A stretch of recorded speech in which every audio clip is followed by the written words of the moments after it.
नमस्कार दोस्तों, एक बार फिर आपका स्वागत है इस धर्मलोक चैनल पर।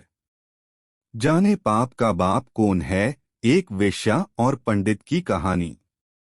एक बार एक पंडित जी काशी में विद्या अध्ययन करने गए। 12 वर्ष तक पढ़ाई की, सब कुछ पढ़ लिया, वेद शास्त्र पुराण श्रुतियाँ ग्रंथ आरण्य उपनिषद आदि पढ़कर वापस घर आए तो पिताजी से कहा कि मैं सब कुछ पढ़ के आया हूँ, मुझे सब कुछ याद है, आप कुछ भी प्रश्न पूछो, मैं उसका उत्तर दूंगा। पिताजी बोले, बेटा जब सब तुझे याद है तो तू मेरे एक छोटे से प्रश्न का उत्तर दे दे। बेटे ने कहा, पूछिए पिताजी। पिताजी ने पूछा, सिर्फ इतना बताओ कि पाप के बाप का क्या नाम है। पंडित ने सोचा, पाप का बाप, यह तो मैंने कहीं पढ़ा ही नहीं। जो किताबें थी पढ़ाई की उसमें देखने लगा। रात भर किताबें पढ़ता रहा मगर पाप का बाप नहीं मिला। पिताजी बोले, तो फिर खाक पढ़ाई की, अभी तक तुझे पाप के बाप का भी पता नहीं।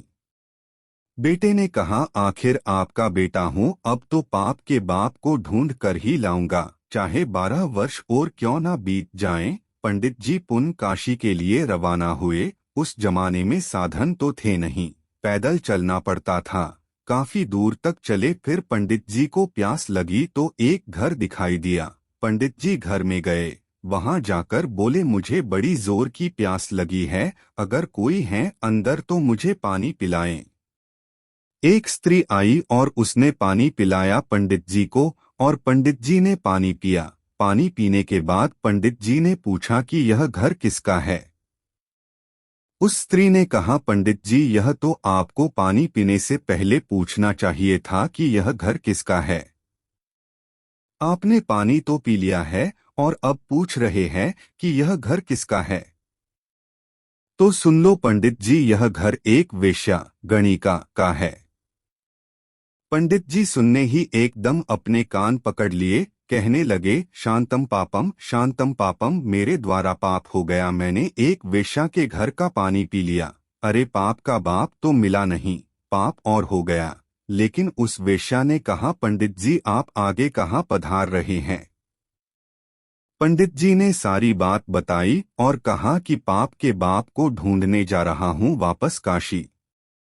उस वेश्या ने सोचा कि 12 वर्ष जो काशी पढ़ के आए हैं तो भी उन्हें पाप के बाप का पता नहीं चला, यह पुण्य जा रहे हैं। अरे वहां उन्हें मिले ना भी मिले, जब मेरे पास आए हैं तो मैं ही बता दूं ना कि पाप का बाप कौन है। इतना दूर नहीं जाना पड़ेगा। और उस वेश्या ने बताया, लेकिन युक्ति से बताया, सीधे सीधे नहीं। वेश्या ने कहा, पंडित जी आप जाएं, लेकिन आप बहुत थके हुए लगते हैं, शायद काफी दूर से आ रहे हो और आपको भोजन भी करना है, आप थोड़ी देर आराम करें, तब तक मैं आपके लिए भोजन बना देती हूँ, भोजन करके पधारें। पंडित जी ने कहा, तेरे घर का और मैं भोजन करूँ? कदापि नहीं, पानी पी लिया उसका भी प्रायश्चित कर रहा हूँ। वेश्या ने कहा, तो सीधा सामान पेटिया ले लीजिए, आटा दाल घी शक्कर मैं दे देती हूँ, आप स्वयं बनाकर भोजन कर लें। पंडित जी ने कहा, मेरे को तेरे घर का सीधा भी नहीं लेना, तू वेश्या और मैं पंडित। तब उस वेश्या ने कहा, पंडित जी सीधा सामान ले लोगे तो मैं आपको 5 सोने की मोहरें दूंगी। पंडित जी ने सोचा कि वो पाप का बाप तो पता नहीं कहाँ मिलेगा, यह मोहरें हाथ से चली जाएगी। पंडित जी को इतनी देर तो सीधा लेने में तकलीफ हो रही थी, लेकिन 5 सोने की मोहरें आ रही है, ऐसा सुना तो तकलीफ खत्म। बोले, ठीक है, तेरा इतना आग्रह है तो मैं सीधा सामान ले सकता हूँ। वेश्या ने पंडित जी को आटा दाल घी शक्कर सब सीधा सामान निकाल कर दे दिया। पंडित जी भोजन बनाने लगे तो वेश्या ने आकर कहा कि पंडित जी आपने मेरे घर का पानी पिया है, मेरे घर का सीधा सामान भी लिया है, तो अब मैं आपके लिए भोजन बना दूं तो कैसा रहेगा। पंडित जी बोले, ज्यादा मत बोल, तेरे घर का सीधा सामान ले लिया यही बहुत है, तू वेश्या है, तेरे हाथ का बना भोजन मैं करूंगा क्या। वेश्या बोली, चिंता मत करो पंडित जी, मैं आपको 5 सोने की मोहरें और दूंगी। पंडित जी ने सोचा कुल हो जाएगी 10 सोने की मोहरें। पंडित जी बोले स्नान करके भोजन बनाए तो छूट है। बोली हाँ पंडित जी, स्नान करके ही बनाऊंगी। वेश्या ने पंडित जी के लिए भोजन बनाया और पंडित जी ने कहा बस अब चली जाओ, मैं अपने आप भोजन कर लूंगा। तब वेश्या ने कहा पंडित जी आपके लिए भोजन बनाया है तो अब सिर्फ 5 नवाले आप मेरे हाथ से ले लो। पंडित जी बोले कि तू अंगुली पकड़कर हाथ पकड़ रही है, इतनी छूट दे दी इसलिए। तब वेश्या ने कहा महाराज 5 नवाले ले लो तो मैं आपको 5 सोने की मोहरें और दूंगी। पंडित जी ने देखा कि हो जाएगी 15 मोहरें। बोले तो ठीक है, 5 नवाले तेरे हाथ से ले सकता हूँ पर 5 से आगे नहीं। वेश्या बोली ठीक है महाराज, 5 बस। पंडित जी को भोजन की थाली परोसी, सामने पंडित जी, इधर वेश्या, बीच में थाली। वेश्या ने नवाला लिया, अपने हाथ में पंडित जी को देने के लिए अपना हाथ पंडित जी के मुंह की ओर बढ़ाया और पंडित जी ने भी वेश्या के हाथ से नवाला लेने के लिए अपना मुंह खोला। जैसे ही पंडित जी नवाला लेने वाले थे तो वेश्या ने पंडित जी के गाल पर एक जोरदार थप्पड़ मारी।